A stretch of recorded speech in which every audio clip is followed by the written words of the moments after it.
Sejarah Korps Hukum TNI Angkatan Darat. Pada zaman Belanda, embrio organisasi hukum di lingkungan Angkatan Darat sudah ada dengan sebutan Afdeling Juridis Yaken Kenil.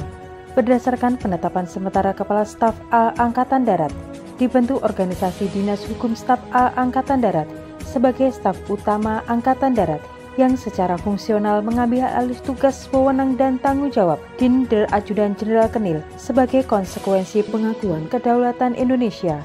Pada tanggal 1 Maret tahun 1952, Kepala Staf Angkatan Darat menetapkan Staf Yuridis Kabinet Kasat dihapus dan sebagai pengganti diresmikan Korps Justisi Militer yang berkedudukan di Jakarta.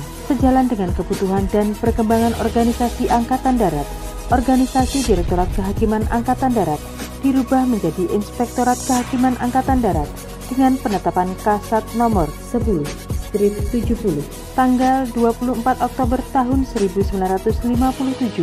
Pada tahun 1969 disahkan Pusara Satya Wira Wibawa sebagai lambang kehormatan, keluhuran, kebanggaan, dan kejayaan bagi Korps Kehakiman Angkatan Darat. Slogan Satya Wira Wibawa merupakan inti yang menjiwai tiap-tiap warga Direktorat Hukum Angkatan Darat yang mempunyai arti dan makna. Satya berarti tulus, ikhlas lahir dan batin untuk mengabdikan jiwa dan raganya, menjalankan tugasnya untuk kepentingan keselamatan negara dan bangsa. Wira dengan jiwa yang luhur, berani, tegas, dan bertanggung jawab, menyumbangkan amal baktinya untuk keselamatan, ketertiban, dan ketentraman kehidupan masyarakat dan bangsa Indonesia, dan menegakkan keadilan dan kebenaran. Wibawa untuk mewujudkan kewibawaan hukum, pemerintah, dan negara yang menjadi tempat berlindung bagi setiap manusia yang menuntut keadilan dan kebenaran.